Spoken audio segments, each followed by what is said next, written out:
Unë e thash që vedisimi i lartë ka qenë ndryshim goxha i madh, sidomos mas Covidit, edhe investimi financiar goxha ka ndryshuar, por përdorimi shpesh çalojmë ose i gabojmë suplementeve i medikamenteve në përgjithësi dhe secila ka një metodë të duhur. Unë të doja që bashkë të ndalemi fillimisht tek vitaminat.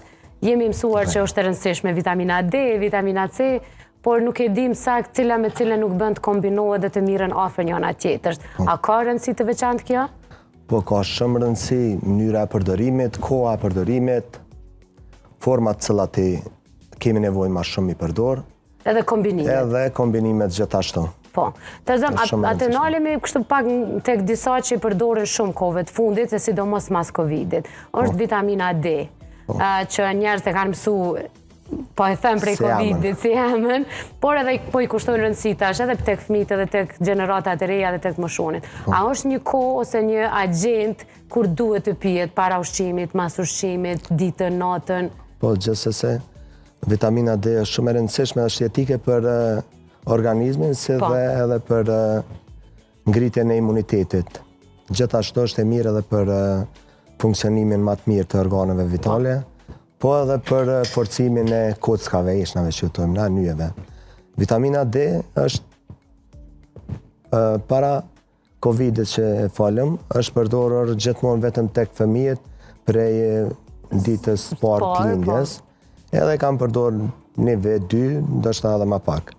Mirë po pas Covidit kam fillu me përdor pak më shumë. Vitamina D ka doza edhe format ndryshme. Mirë është para se ta përdorëm të masim, sepse matet ajo me analizë gjaku, edhe masanena mundu me përdorë. Me dozu sipas mungesës që e kemi. Mënyra më mirë e përdorimit është mëngjes. Mëngjes. Po.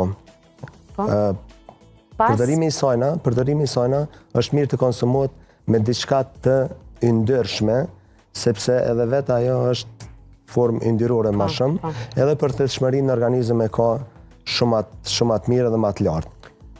Përdorimi i sajna mëngjes është edhe arsye se fakti që tonë edhe është ashtu, vitamina D, nëse nuk e konsumojna, merret në rrezet e diellit, po e kanë kohën e caktuar edhe në rrezet e diellit kur më marr dhe çish më marr.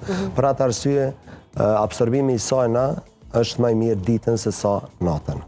Nëse pijet natën nuk është efekti i njëjtë me një fjalë.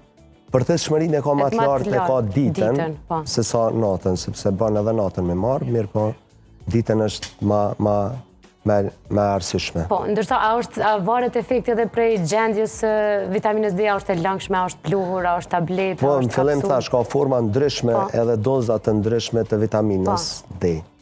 Ato dozat më të larta, mirë është mi marrë në fillim si boost, po çdo herë me analiza dhe matjen e vitaminës D, sepse nëse e ka shumë tolt, gjithçysh do të më shku me dozat më të larta, e njëkohësisht me marrë edhe doza ditore, që thonë doza mbajtëse, sepse ajo prej momentit që merret, fillon edhe të shpenzohet. Qysh e shpenzojnë vitaminën D natyrale, edhe këto që e marrëm jashtë, edhe kjo shpenzohet. Kështu që mirë është të merret një dozë ditore, që sipas shkencës 3.000-4.000 njësi gati në ditë, i humbim edhe na çdo herë. Kështu që është mirë të merret me një dozë mbajtëse. Ne për dozimin s'mund të flasim sepse është individuale varësisht prej gjendjes së pacientit. Për secilin është individuale. Për secilin është individuale, doza ka të ndryshme, prej 200 njësi deri në 300.000 njësi.